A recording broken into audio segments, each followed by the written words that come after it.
ஞானானந்தமயம் தேவம் நிர்மலஸ்படிகாகிருதியும் ஆதாரம் சர்வ வித்யானாம் ஹயக்ரீவம் உபாஸ்மகே. நெக்ஸ்ட் ஜென் யூடியூப் சேனல் நேயர்களுக்கு அஸ்ட்ரோ கேஎஸ் ஐயங்காரின் பணிவான நமஸ்காரங்கள். மாத பலன், பராபவ வருஷம் ஆனி மாத பலன்கள் 15/6/2026 16/7/2026 வரலும் உண்டான காலகட்டம் 32 நாட்கள். இந்த மாதம் பார்த்தோம்னா 32 நாள். சரி, இந்த மாதத்தினுடைய கோல்சாரம் என்ன, இந்த மாதத்தில் மாறக்கூடிய கிரகங்கள் என்ன, இந்த மாதத்தில் வரக்கூடிய விசேஷங்கள் என்ன, அதற்கு பிறகு இந்த மாதத்தில் ஒரு ராசியாக மேஷம் முதல் மீனம் வரை எப்படி இருக்குது அப்படின்றத பார்க்கலாம். முதல்ல இந்த மாதத்தினுடைய கோல்சாரம் அப்படின்னு எடுத்தோம்னா காலபுருஷ தத்துவத்தின் முதல் ராசியான மேஷ ராசியில் செவ்வாய் இருக்கார். மிதுனத்தில் புதன் ஆட்சி சூரியனோட சேர்ந்து, கடகத்தில் குரு உச்சம் சுக்கிரனோட சேர்ந்து, சிம்மத்தில் கேது, கும்பத்தில் ராகு, சனி மீனத்தில் இருக்கார். இந்த மாதத்தில் வரக்கூடிய மாற்றங்கள், செவ்வாய் மேஷத்திலிருந்து ரிஷபத்திற்கு 19/6/2026 அன்னைக்கு போடுறார். 5/7/2026 அன்னைக்கு சுக்கிரன் கடகத்திலிருந்து சிம்மத்துக்கு வர்றார். இது இந்த மாதத்தினுடைய மாறுதல்கள். சரி, இந்த மாதத்தில் என்னென்ன விசேஷம் அப்படின்னு பார்த்தோம்னா 20/6/2026 அன்னைக்கு ஆனி மகம் 46வது பட்ட அழகிய சிங்கர் அப்படின்னு சொல்லக்கூடியவர், அதாவது அந்த ஸ்ரீரங்கநாத மகாதேசிகன் அப்படின்னு சொல்லக்கூடியவர், அவருக்கு திருநக்ஷத்திரம் அதாவது பிறந்த நாள் அப்படின்னு சொல்லக்கூடியது இந்த மாதத்தில் வருது. இவருடைய முந்தைய இருந்த இந்த மடத்தில் இருந்தவர்கள் தான் ஸ்ரீரங்கத்தினுடைய ராஜகோபுரம் கட்டினவங்க. இந்த மாதத்தில் பார்த்தடையினால் 21/6/2026 அன்னைக்கு நடராஜர் தேர், இந்த சிதம்பரம் நடராஜர் தேர் ஆனி திருமஞ்சனம்னு சொல்லக்கூடியது 22ஆம் தேதி அன்றைக்கி கார்த்தால உத்திர நட்சத்திரம் வருது. திருமஞ்சன அலங்காரம் அன்னைக்கு. அதற்கு பிறகு 27ஆம் தேதி 27/6/2026 அன்னைக்கு சனி பிரதோஷம். அது ரொம்பவுமே முக்கியம். வருஷத்தில் 1ஓ 2ஓ தான் சனி பிரதோஷம் வரும், ரொம்பவும் முக்கியமானது. அந்த இடத்துல அன்றைக்கி போய் சாயந்தரம் ஒரு 5:30 மணிக்கு அந்த பிரதோஷ காலத்தில் தீபாராதனை வழிபடுறது மிகவும் விசேஷம். எல்லா விதமான தோஷங்களும் நீங்கக்கூடிய விஷயம். 28ஆம் தேதி பார்த்தலையானால் இந்த வருஷம் ஜேஷ்டாபிஷேகம். ஜேஷ்டாபிஷேகம்னா ஆணிக்கேட்டை.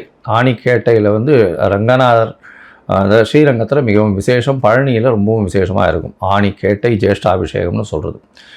29ஆம் தேதி ஆனி மூலம். அதாவது ஆனி மூலம் என்னென்னா பௌர்ணமி நாள், மிகவும் பிரசித்தி பெற்றது. ஆனி மூலத்தில் பார்த்தலையானால் பௌர்ணமின்றதுனால, அதாவது பகலும் இரவும் நல்ல வெளிச்சத்தோடு இருக்கக்கூடிய நாள், ரொம்பவும் ஏற்றமான நாள். அதாவது பௌர்ணமியில் பற்றி நிறைய வீடியோஸ் பேசியிருக்கேன் நான். மிகவும் ஏற்றமான காலம் பௌர்ணமின்றது. அதுவும் ஆனி பௌர்ணமி ரொம்பவுமே விசேஷம். இந்த மாதத்தில் வரக்கூடிய இன்னும் ஒரு விசேஷ நாள் பார்த்தேன்னா 11/7/2026 பார்த்தேன்னா கூர்ம ஜெயந்தி. அதாவது கூர்மாவதாரம் பெருமாள் எடுத்ததுக்கு அன்றைக்கி உண்டானது கூர்ம ஜெயந்தி 11/7/2026 அன்றைக்கி. சரி, இந்த மாதத்தில் மேஷம் முதல் மீனம் வரை என்னென்ன மாற்றங்கள் வருது அப்படின்றத பார்க்கலாம். அதற்கு முன்னாடி இந்த மாதத்தில் பார்த்தாலேன்னா உங்களுக்கு அஸ்ட்ராலாஜிக்கல் கன்சல்ட் தேவைப்படுறது அப்படின்னா நீங்கள் என்னுடைய மொபைல் நம்பர் ஸ்க்ராலிங்கில் போயின்னு இருக்கும். உங்களுக்கு வேணும்னா ஃபோன் பண்ணிவிட்டு உங்களுடைய date, time, place of birth அதை கொடுங்க. உங்களுடைய பெயர், தாய் தகப்பனார் பெயரோடு அனுப்புங்க. என்னுடைய கட்டணம் என்னென்னு சொல்கிறேன், அந்த கட்டணத்தை கொடுத்து அப்பாயின்மெண்ட் வாங்கிக்கோங்க. உங்களுடைய ஜாதகத்தை போட்டு சந்தி இருக்கான்னு பார்த்துட்டு அதற்கு பிறகு உங்களுக்கு அப்பாயின்மெண்ட்டை கொடுத்து உங்களோட டிஸ்கஷன் வச்சுக்கிறேன். ஏன்னா மோஸ்ட் ஆஃப் த பீப்புள் பார்த்தீங்கன்னா 45-50 வயசு ஆகிறது. அவளுக்கு இந்த சந்தி இருக்கிறதுனால சில பேர் 2ஆம் பாதம் 3ஆம் பாதம் அதெல்லாம் மாறி போனதுனால ராசிகளே மாறிடுறது.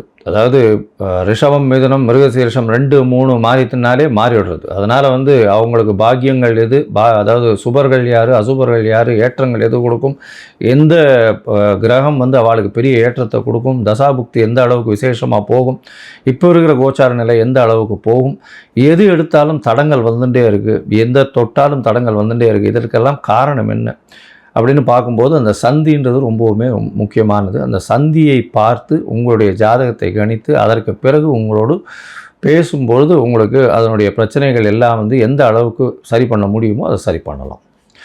சரி, இப்போது மேஷம் முதல் மீனம் வரை ஒரு ராசியாக இந்த மாதம், அதாவது ஆனி மாதம் பராபவ வருஷம் எந்த மாதிரியான மாற்றத்தோடு இருக்குது அப்படின்னு பார்க்கலாம். மேஷம், அஸ்வினி, பரணி, கிருத்திகை இந்த 3 நட்சத்திரம் 9 பாதங்களை கொண்ட ராசி. ராசியின் அதிபதினு சொல்லக்கூடியவர் செவ்வாய். இந்த மாதம் பராபவ வருஷம் ஆனி மாதம் 15/6/2026 பார்த்தோன்னா செவ்வாய் உங்களுடைய ராசியிலேயே இருக்கார். ஆட்சி பெற்ற செவ்வாயாக இருக்கிறதுனால பெரிய விசேஷம். இதன் மூலியமாக தீர்க்கமான சிந்தனை, எடுத்த காரியங்களில் வெற்றி நிச்சயமாக, எடுத்த இலக்குகள் எல்லாமே வெற்றிகரமாக இருக்கக்கூடிய வாய்ப்புகள் உண்டு. உங்களுக்கு ஏற்கனவே 7.5 சனி ஆரம்பிச்சுடுத்து 12ஆம் இடத்துல சனி பகவான். அதனால் 7.5 சனி, இடம் விட்டு இடம் மாறுதல், வேலையில் மாற்றங்கள், வேலையில் ஏற்றங்கள் கிடைச்சி அதன் மூலியமாக மாற்றங்கள் இருக்கும். அதாவது உங்களுக்கு ப்ரமோஷன் கொடுத்து அதன் மூலியமாக மாற்றங்கள் இருக்கும். பண வருவாய் அதிகமாக இருக்கும். இருந்தாலும் செலவுகள், தேவையற்ற செலவுகள் கொஞ்சம் அதிகமாகவே இருக்கக்கூடும். இந்த காலகட்டத்தில் பார்த்தீங்கன்னா உங்களுடைய ராசியின் அதிபதி ஆட்சி பெற்றிருப்பது ரொம்பவுமே நல்லது. அதை தவிர உங்களுடைய ராசிக்கு 2ஆம் இடத்துக்கு இந்த மாதத்தில் ஒரு 4 நாள்லேயே போயிடுறோம்.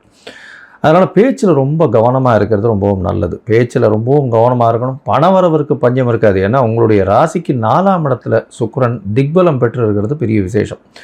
இதன் மூலியமாக ஆட்சி பெற்றதற்கு சமம் அப்படின்னு சொல்லக்கூடியது. அதனால் 2-7 அதிபதி 4ஆம் இடத்துல திக்பலம் பெற்றிருக்கிறதன் மூலியமாக பணவரவிற்கு இந்த மாதம் உங்களுக்கு பிரச்சனையே இருக்காது. ஏன்னா உங்களுடைய தனஸ்தான அதிபதியும் தனக்காரகனான குருவும் சேர்ந்தே இருக்குது அந்த மாதம்.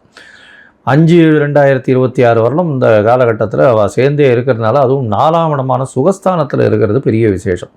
இதன் மூலியமாக உங்களுடைய தாயின் உடல்நிலையில் நல்ல ஒரு ஏற்றம் இருக்கும். படிக்கக்கூடிய மாணவர்களுக்கு நல்ல ஒரு ஏற்றம் இருக்கும். புதிய வீடு மனை வாங்கக்கூடிய பாக்கியங்கள் நிச்சயமாக வரும். அதை தவிர பார்த்தீங்கன்னா உங்களுடைய ராசிக்கு 3ஆம் இடத்துல இந்த மாதம் சூரியனும் புதனும் இருக்கா. பொதுவாகவே மாத கிரகங்கள்னு சொல்லக்கூடிய சூரியன், செவ்வாய், புதன் மற்றும் சுக்கிரனுடைய மாறுதல்களை வச்சு தான் மாதத்தினுடைய பலன்களை சொல்லுவோம். நம்ம சௌரமான மாதம்னு சொல்லக்கூடிய சூரியனுடைய மாற்றங்களை வச்சு தான் மாதத்தை சொல்கிறோம். இது ஆனி மாதம்ன்றதுனால மிதுனத்தில் சூரிய பகவான் வரார். சூரிய பகவான் மிதுனத்தில் இருக்கார், நட்பு வீடு. புதனோட ஆட்சி பெற்ற புதனோடு இருக்கிறது இன்னும் விசேஷம். 3ஆம் இடம் வலுப்பெற்று போகிறது. 3ஆம் இடத்துல புதனும் இருக்கிறதுனால இந்த காலகட்டத்தில் எழுத்து பணியில் இருக்கிறவங்களுக்கெல்லாம் நல்ல ஒரு ஏற்றம் இருக்கும். கவிஞர்கள், கலைஞர்கள், கட்டுரை எழுத்தாளர்கள் இவங்களுக்கெல்லாம் நல்ல ஒரு ஏற்றங்கள் இருக்கக்கூடிய காலகட்டமாக அமைய போகிறது. உங்களுக்கு பார்த்தீங்கன்னா முயற்சிகள் எல்லாமே கைகூடும். ஏன்னா 3ஆம் அதிபதி 3ஆம் இடத்துல ஆட்சி பெற்றிருக்கிறது நிச்சயமாகவே முயற்சி கைகூடக்கூடிய காலகட்டமாக அமையும்.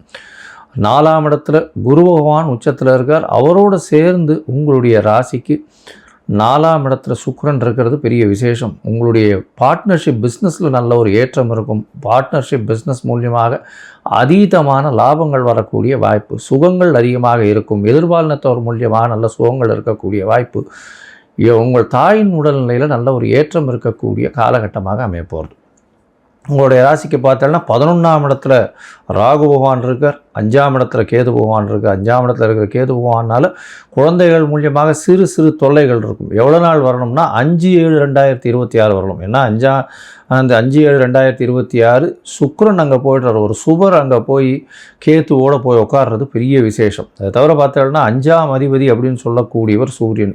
அவர் 5க்கு 11ஆம் இடம்னு சொல்லக்கூடிய 3ஆம் இடத்துல போய் இருக்கிறதுனால எடுத்த காரியங்கள் அனைத்தும் நிறைவேறும். குழந்தைகள் மூலியமாக பெருமை நிச்சயமாக வரக்கூடிய காலகட்டமாக அமையப்போகிறது.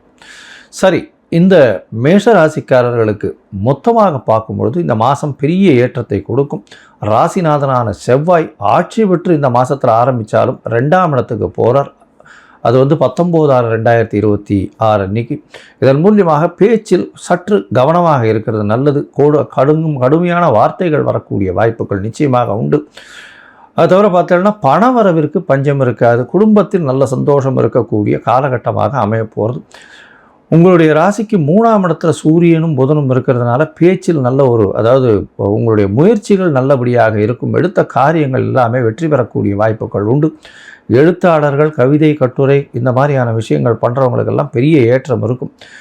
அந்த நடை, உரை அதெல்லாம் எழுதுகிறவங்களுக்கு, கவிதை எழுதுகிறவங்களுக்கெல்லாம் நல்ல ஒரு ஏற்றம் இருக்கக்கூடிய காலகட்டம். ரியல் எஸ்டேட் வியாபாரத்தில் பெரிய ஏற்றம் இருக்கக்கூடிய வாய்ப்புகள் உண்டு.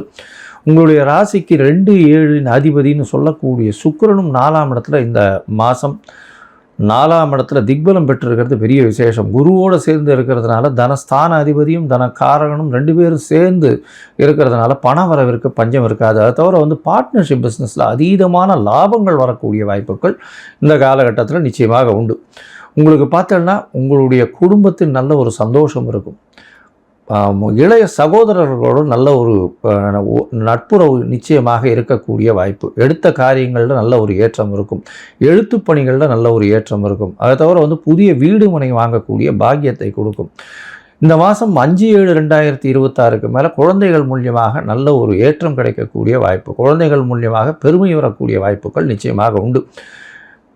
உங்களுடைய ராசிக்கு பார்த்தலையானால் இந்த மாதம் சில நாட்கள் தள்ளி வைக்கணும். அந்த சில நாட்கள் அப்படின்னு சொல்லக்கூடியது சந்திராஷ்டம நாட்கள். இந்த சந்திராஷ்டம நாட்கள் என்றைக்கு வருது அப்படின்னா 26/6/2026 28/6/2026 வரலும் உண்டான நாட்கள்.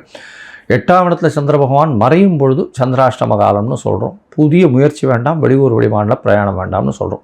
ஒருவேளை பண்ண வேண்டிய கட்டாயத்தில் இருந்தீங்கன்னா சந்திர பகவானுக்கு உண்டான எளிய பரிகாரம், அருகில் இருக்கக்கூடிய கோவிலில் உங்களால் முடிஞ்ச பால் அபிஷேகத்தை கொடுத்துட்டு போங்க. சரி, இந்த மாதம் உங்களுடைய தசாபுக்தி அந்தரம் சூக்ஷ்மம் அந்த அளவுக்கு விசேஷமாக இல்லை அப்படின்னா நீங்கள் வழிபட வேண்டிய தெய்வம் அப்படின்னு பார்த்தோன்னா ஏற்கனவே 7.5 சனி இருக்கிறதுனால ஆஞ்சநேயரை போய் வழிபடுங்க. அதே மாதிரி முருகன் கோவிலுக்கு போங்க.